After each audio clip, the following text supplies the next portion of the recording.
Biden was asked about why no money is being allocated out of this entire $1.7 trillion to address border security. Take a look at how President Biden reacted last night when he was delivering his Christmas message. Mr. President, do you think the southern border is secure? Sir, do you believe 2023 will be the year the war ends in Ukraine? Okay, the president not saying much. Let's get some reaction with our team of experts. We welcome in the former Lieutenant Governor of New York, Newsmax contributor Betsy McCoy, and the former press secretary for the Trump campaign and principal deputy press secretary at the White House, Hogan Gidley, back with us on this Friday. And joining us on set once again, happy to have Project 21 National Advisory Board member and radio host Christopher Arps with us as well. Great to have you all on. Happy Friday. Merry Christmas. Chris, we'll start with you. What happens today? Well, I think that the bill will eventually be passed. You know, we've got bad weather, we've got Christmas, and yesterday we had the visit by Zelensky, President Zelensky of Russia. So I think those three factors there are going to help pass this bill along. I tell you, Rob, the clip that you played at the beginning of the show of Schumer congratulating himself on a broken budget process is just amazing. You know, his predecessor is what broke this process.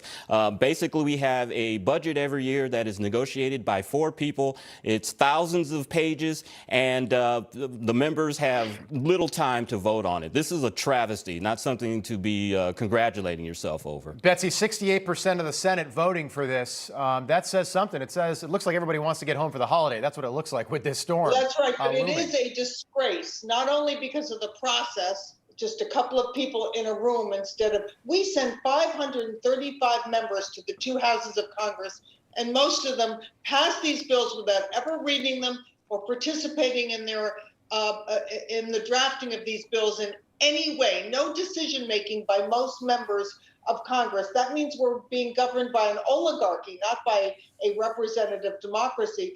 And the contents of this bill is even more disgraceful.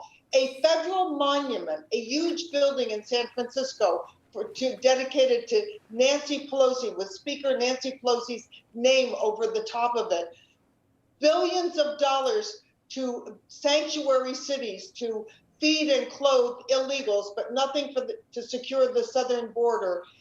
A limousine for the commissioner of the IRS. Americans should be revolting about this. Hogan, Kevin McCarthy, who wants to be Speaker of the House in 11 days, was retreating several members of the Republican Party in the House. Here's just a look at a few of them. He's obviously, doing this deliberately too, but there's too many for us to capture. Congressman McCall, Democrats want to take $1.7 trillion to double down on their broken promises. Ben Cline, Congressman, every Republican should vote no. How does this play out? Because the clock, as they say, is ticking. It really is. Look, with Republicans like the ones in the Senate, who needs Democrats? I mean, they continually destroy the very reasons and fabrics and morals and ideas that we put them in office to actually promulgate. They're not doing what we sent them there to do. I mean, look, bad weather's coming, bad government is here, and of course, a bad bill is before the House today, and it's got to be voted down because the American people deserve better. Betsy hit on several things in this legislation. I'm sure we'll talk about it later in the show, but it's packed with pork-barrel spending. Nothing that the American people want, nothing that they desire, nothing that they need. Not to mention the fact this $3 million to have bee-friendly highways. I'm heading home. I'll be driving on the roads today. You don't even know how relaxed and relieved I am that the highways are going to be bee-friendly now. I mean, we didn't even have protection for these bees until the federal government got involved. I'm so happy for that. This is the kind of thing that really does lead to a revolt politically in a lot of ways. It seems as though the Republicans and Democrats don't have a dime's bit of difference between them. We have to stand up now and say, look, this is why the bill's bad. Here's an alternative. Let's get a CR done. Let's get it moving forward.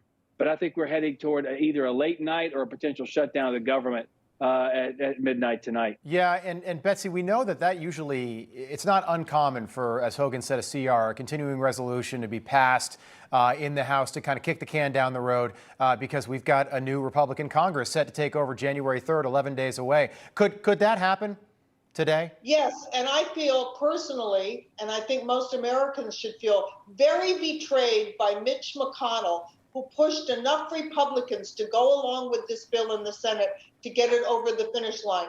It is a disgrace. And the House should definitely not approve it.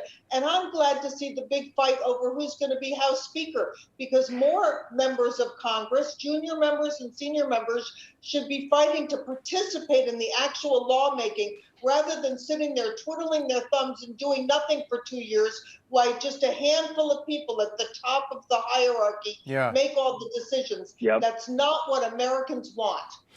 And let's remember, too, Rob, all of this money, $1.7 trillion, is borrowed money from China. We don't have this money socked away somewhere. This is all borrowed money. It's a really good point. This is an inflation bill. This is an inflation stimulation bill. And inflation, with all this extra spending, is going to go higher and higher. It's making the Federal Reserve's job even harder. We're going to have to live with even higher interest rates to offset this spending bill. The other part of this is that there's nothing for border security in the bill. Nothing. Not a dollar. The language is the bill expressly prohibits the Border Patrol from using funding to improve border security, yet there's $410 million in there for border security. It's actually called border security. Hogan, you brought this up yesterday. Jordan, Lebanon, Egypt, Tunisia, and Oman. Take a listen to what Chuck Schumer said last night about people questioning the $45 billion for Ukraine in this bill. Well, I'm just befuddled by some of these right-wing Republicans who don't want to help Ukraine. It's always been the harder right you were, the more anti-Soviet you were, the more anti-Russian you were, and all of a sudden, they're pro. And I hope it's not a residue of Trump. Trump had a relationship with Putin that was poisonous for American security. Always go to Trump, right, Hogan? What does Trump have to do with the conversation, right?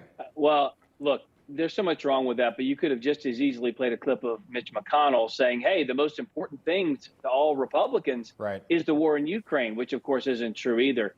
You know, two things can be true at once. You can want to help Ukraine, but you can also want to have some accountability, some auditing, some checks onto where this money goes and what it's being used for. And that's really one of the biggest problems here, not to mention the fact, of course, you're securing other borders while not securing your own nation's sovereign borders. That's obviously a problem.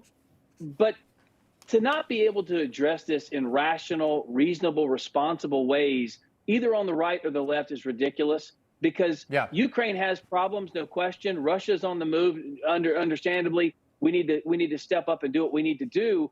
But there's a limit to that. Why aren't we having the UN get involved more here? Why are we always the world's piggy bank and the world's checkbook? Great point. Betsy, Hogan, Chris, we'll pick this back up top of the hour. I also